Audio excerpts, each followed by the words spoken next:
nama saya Muhammad Ramadan Maulana yang berasal dari kelas 12 akuntansi 3. Di sini saya akan memberikan resume dari sebuah novel favorit saya, yaitu novel Partikel. Novel Partikel ini merupakan seri keempat dari serial Supernova karya Edi Lestari. Langsung saja saya mulai untuk memasuki pembahasan dari novel ini. Pembahasan yang pertama yaitu tentang tema yang diangkat oleh novel ini. Novel ini mengangkat tema tentang masalah lingkungan, kehidupan ekstraterestrial, tentang mikologi dan juga shamanisme. Lalu untuk judul dari novel ini, seperti yang sudah saya sebutkan sebelumnya, novel ini berjudul Supernova 4 Partikel. Yang ketiga dan keempat adalah tokoh dan penokohan. Di sini saya akan menyebutkan beberapa tokoh utama serta penokohan yang didapatkan oleh tokoh tersebut. Yang pertama ada Zarah. Zarah merupakan tokoh utama dalam novel Supernova 4 Partikel ini.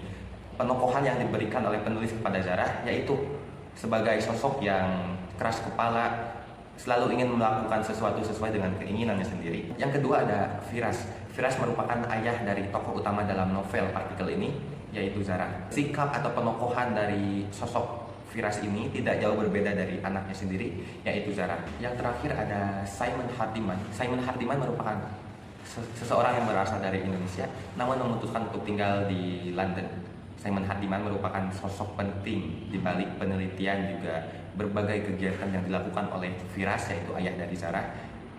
Karena Simon Hardiman ini merupakan salah satu donatur atau merupakan seorang donatur bagi Firas dalam melakukan penelitiannya. Penokohan pada karakter ini merupakan seseorang yang dermawan. Selain dermawan, dia juga seseorang yang cukup mudah untuk bergaul dengan orang baru yang ditemuinya. Jalan cerita dalam novel ini diawali dari perjuangan Firas yang mendidik Zarah dengan cara yang berbeda.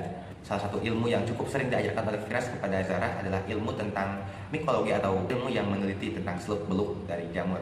Cerita berlanjut pada perjuangan Zarah untuk melanjutkan penelitian dari ayahnya yang menghilang, Firas, di sebuah bukit di kota Bogor. Bukit tersebut bernama Bukit Jambul. Setelah beberapa tahun kemudian, Zarah pun memutuskan untuk menetap di Pulau Kalimantan. Setelah berbulan-bulan menetap di Kalimantan, Zarah pun dipertemukan dengan sosok Paul, seorang turis asing yang berasal dari London dan merupakan seorang fotografer wildlife. Paul pun meminta izin kepada Ibu Inga untuk merekrut Zarah memasuki tim yang Paul pegang, yaitu The A-Team. Setelah mempertimbangkannya dengan cukup lama, Zarah pun memutuskan untuk mengikuti Paul dalam timnya, yaitu The A-Team. Bertahun-tahun kemudian, setelah melalui masa-masa kehidupan yang sangat rumit, Zarah pun memutuskan untuk mencari sosok yang memberikan dia sebuah kamera yang membuat dia bisa bertempat tinggal di London. Dengan koneksi yang dimiliki oleh Paul, Zarah pun bertemu dengan sosok yang memberikan ia sebuah kamera itu, yaitu Simon Hardiman. Di tempat kediaman Simon, Zarah dipertemukan dengan sosok Saman atau dukun. Zarah pun memulai ritual untuk keluar dari raganya sendiri. Dalam ritual tersebut, Zarah dipertemukan dengan sosok Abah yang memiliki sifat yang sangat baik kepada Zarah. Zarah pun tersadar dan kembali memasuki raganya. Selang beberapa waktu, Zarah menerima panggilan telepon dari adiknya, yaitu Hara, dan Hara pun menginformasikan bahwa Abah, yaitu kakek dari mereka berdua, telah meninggal dunia. Zarah pun memutuskan untuk meninggalkan London dan kembali ke tanah air. Selanjutnya yaitu latar atau setting yang diambil dalam novel Partikel ini. Latar tempat dalam novel Partikel ini cukup beragam. Latar tempat pertama yang diperkenalkan dalam novel ini yaitu suatu pedesaan yang dekat dengan Bukit Jambul di kota Bogor.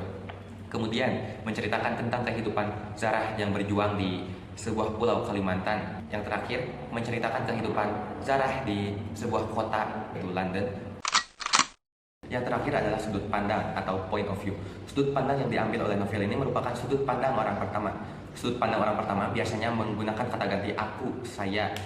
Cerita dengan sudut pandang pertama biasanya membuat pembaca atau penonton dari cerita tersebut seolah-olah menjadi pemeran utama dalam cerita yang disajikan.